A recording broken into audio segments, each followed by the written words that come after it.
We will now open the floor up to questions. The way it's going to work is you're going to raise your hand, and I'll call on you one by one. So, floor's open.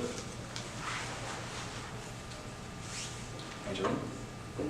Hi. So my question to you is, I'm currently the external vice president for PASS this year. If you were to give me constructive criticism as to what I can do or what I didn't do throughout this year that you would take upon yourself next year should you become EVP, what would they be and why? Because I'm a first year, I don't really have experience with previous EVPs, and knowing that there weren't really EVPs beforehand. Personally, I think that you did your job, because you're one of the reasons why I came out to PASS more often and ended up falling in love with the club. For constructive criticism, I saw that you really,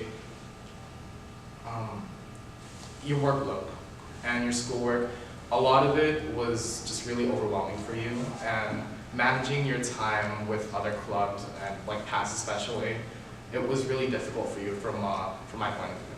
So I really want to just manage my time better in order to kind of like affiliate myself with the other clubs and kind of just focus on myself and my schoolwork as well, because of course you're going to be a student first, school is priority. Yes. How would you not only strengthen the bonds between you and other clubs in the name of PASS, but strengthen the bonds between our members and other members of the other Alianza clubs? Good question. I already have well, in my opinion, I think I have a good connection with a lot of the other orgs already, because I'm also a Fusion and PASSatUCI intern. So I have that deep connection with a lot of the individuals in those clubs.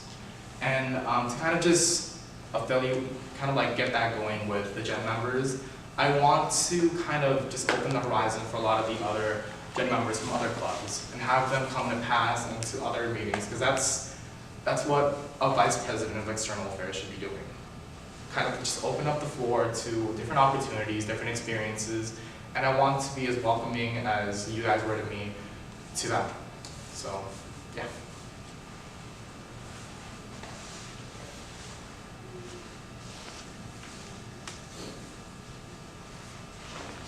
Mr. President? Okay. This might take me a while, but so you're an intern for both PASSatUCI and Fusion, and I'm guessing that you kind of learn a bit more about like managing your time and like kind of juggling all the responsibilities that you have. So I guess my question is, how will you utilize like what you've learned this year for should you become EVP for next year, and how would you prioritize PASS along with all your other commitments? The key word that you said was prioritize, and honestly coming into this year I was really involved in high school and I wanted to kind of like get myself out there again, but realizing that you can't do everything, you really have to just stick to one thing that you really just, you love doing. And PASS is that. I want to prioritize PASS over the other orgs because obviously that's going to be what my position is going to hold, and because it'd be impossible. You want to do the best that you can in what you're doing, especially when it comes to board positions. So holding that title will make me prioritize PASS over every other org because PASS is the priority.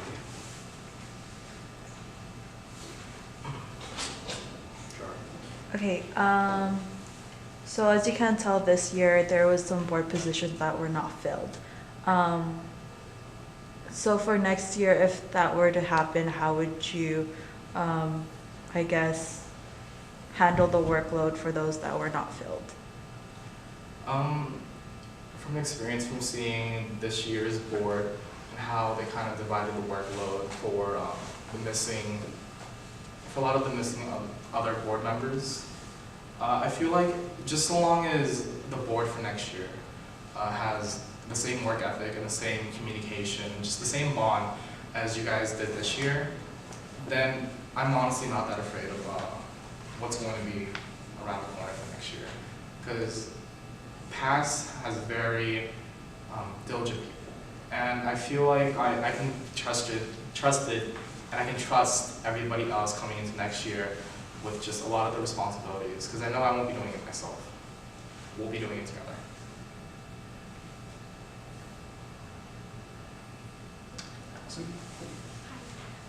So as EVP, you're going to be working with a lot of people. You're going to be working with the exec board. You're going to be the head of the branch and working with the community. Can you, and so basically you're a leader. Can you give us an example of an experience where your leadership skills show? Well, my senior year, I was in leadership, which consisted of about 5 students in ROTC. So imagine a group of 5 people kind of leading an Air Force ROTC that consists of about 200 to 300 students. So that was definitely something that I had to deal with throughout the year, because there was a lot of conflicts and just issues within the club, as well as my health academy. I was also the community service representative for my health academy, so planning events outside and in school was also really heavy, and just, it took up a lot of my time. But I feel like just having the position, having the prior experience to where I have more than just one workload, more than one responsibility, it's not really much of a challenge. It's, well, of course it's a challenge, but it's something that I'd be willing to put the time into.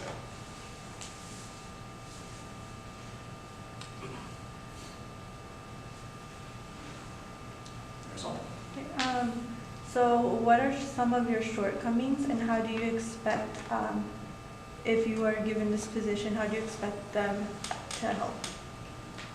Definitely like just the time I wanted to put in a few other things.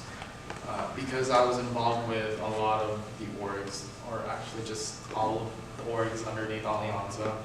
I couldn't go to everything, couldn't really do as much as I wanted to.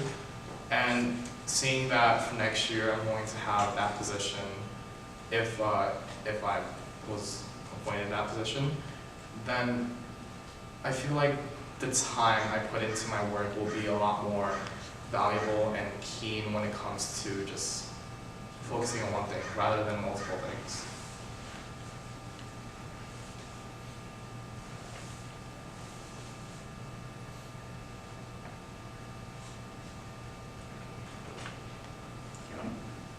Are there any additions you would make to PASS, whether it's event-wise, program-wise? I want to introduce a lot more people to PASS, so I want to try my best to get other people from other orgs to come to PASS meetings and just kind of have them experience what we have to offer. That, and kind of just introduce ourselves to other orgs, maybe just outside of the CCC. So SE-PASSA may be an option, and just I just really want to expand PASS and kind of have a lot more people. I want them to see what we have to offer.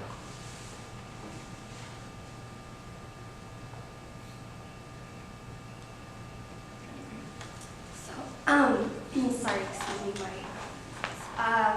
one of the biggest things that you do as EVP, should you be given this position, is you plan and host the yearly conference, CAP. That's something that I planned this year. I was wondering, do you have any experience planning an event of that scale? And if not, what skills can you apply towards that?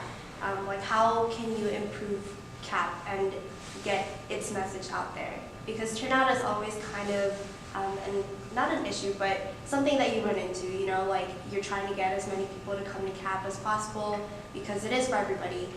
So I was just wondering what your plans are regarding that.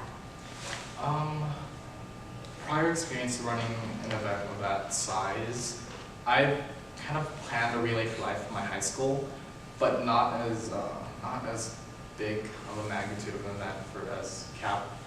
But to kind of just reiterate on your question, I plan on kind of just starting immediately, planning at the very beginning of summer, and working my way towards that, and just reconnecting with a lot of previous EVPs and people who hosted CAP.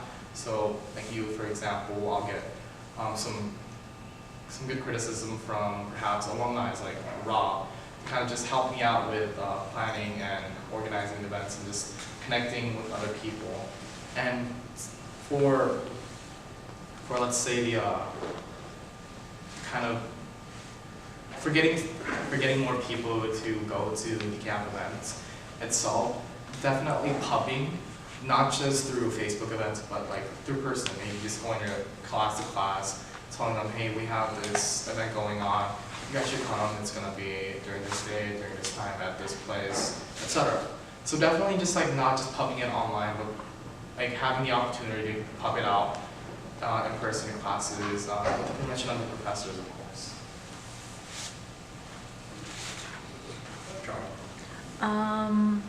So as a current board member, there are experiences where you kind of lose motivation in doing your position.